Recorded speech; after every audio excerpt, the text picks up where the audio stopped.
The journey from barter to Bitcoin.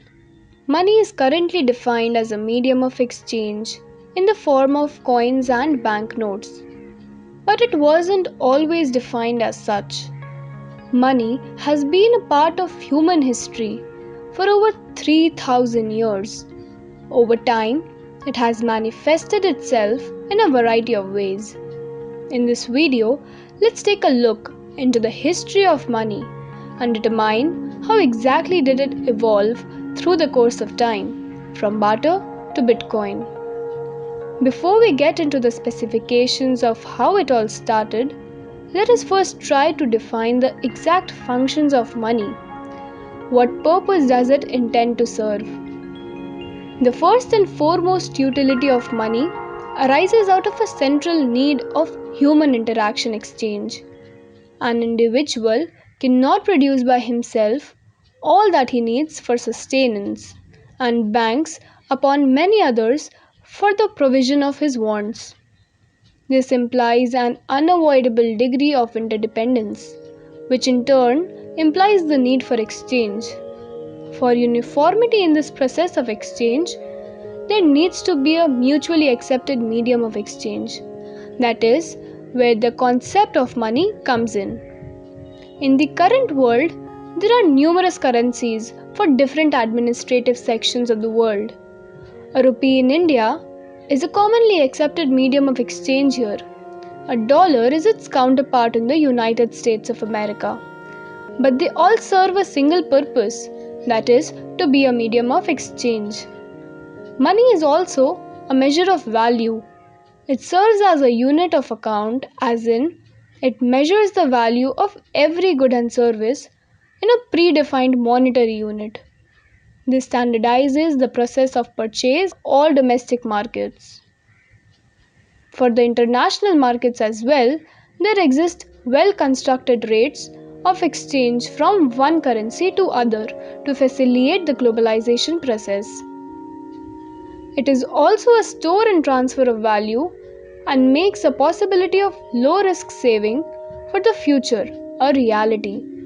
It is impractical to expect only current period consumption from people. Saving for the future is a necessity. Without the provision of money, the only possible store of value is in terms of tangible goods and commodities. Goods tend to wear out and perish, and they take up a lot of space. Imagine preserving, say, a huge cupboard for possible use in the future, maybe 10 years down the line. But with money, an equivalent monetary value of the product can be kept in terms of cash or bank deposits and be used to make that purchase exactly when you require it. Finally, money is a standard of deferred payments. When we borrow money from somebody, we return both the principal and the interest accrued in the future. This is an easy process because of the presence of money. If the promise of a future payment had to be ratified in terms of real goods and services, the process would become unimaginably difficult.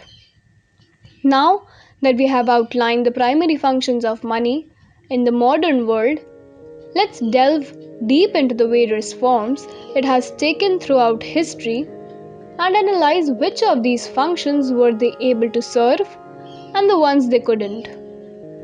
Bartering. Before money was ever created, people used to indulge in the direct exchange of goods and services. It posed a lot of problems for the economy, mainly the absence of a standardized exchange unit and the requirement for the double coincidence of wants. That is, two individuals will be in possession of such goods that they were willing to exchange at a mutually acceptable rate. It created asymmetries in society. There was no scope for a taxation system. There was minimal possibility of future payments because of the perishable nature of most consumer goods and extreme hardships in storing and transferring value. Thus, it was unanimously eliminated as a system of exchange when better ones came around. Commodity currency. In 1100 BC China, the villagers started using small replicas of goods casted from bronze as a unit of money. They came in different shapes and sizes, and each of them used to signify a different denomination. The first known currency was created by King Alyattes in Lydia, now part of Turkey, in 1600 BC. Commodity currency was a paradigm shift. It allowed people to trade for perceived value rather than the goods themselves. It brought with it almost all the concepts and possible purposes that modern money entails: a fixed and standardized rate of exchange, a non perishable store of value, and a standard for future payments. If a person wanted to buy something in advance but had no goods to trade at that point of time, he could encash his store of value and use commodity currency to buy that product. This served as a significant improvement over the barter system.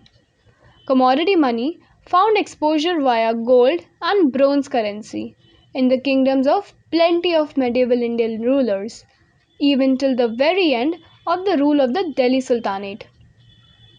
While the idea of commodity currency incorporated a wholesome approach to exchange, there were certain logistical concerns and problems in implementation. Firstly, most commodity currency was bulky. Gold, bronze are all dense, heavy metals, and their weight provided sizable affronts to the transportation of value. It also couldn't solve the problems of tax collection for the same reason. So eventually, commodity currency was phased out for the next stage in the evolution of money paper currency. Paper currency. Even when it came to paper money, China pioneered its invention. The travels of Marco Polo to the region in 1290 AD introduced the concept of using paper as a viable currency to the Europeans. It became an attractive idea for businesses. It could be mass produced without depleting their gold or silver reserves. Paper money caught on in full swing after Sweden printed the first banknotes, effectively solidifying the concept of fiat money as legal tender. Here were simple, worthless pieces of paper with negligible intrinsic value, but yet they were supposed to convey an amount hundreds and thousands times that just because the government had decreed so. E-money. The initial concept of plastic money caught on much before the booming advent of the internet. The first credit card was invented as early as 1950 by a gentleman called Frank McNamara when he found himself without enough cash to pay for his dinner. He was forced to call his wife from home to come settle the payment, and it was this incident that prompted him to create a method of cashless transactions. He created what would eventually become an instantaneous system of coordination wherein a bank would pay for your current expenditure without charging any interest, provided you pay them back with the stipulated amount of time. Internet money.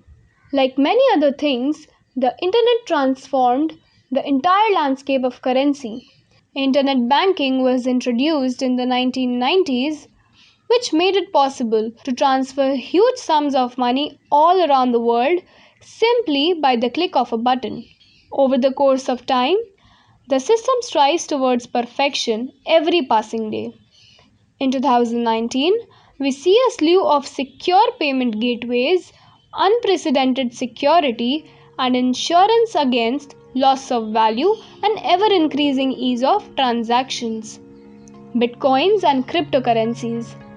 Our journey comes full circle with the invention of the Bitcoin in 2009.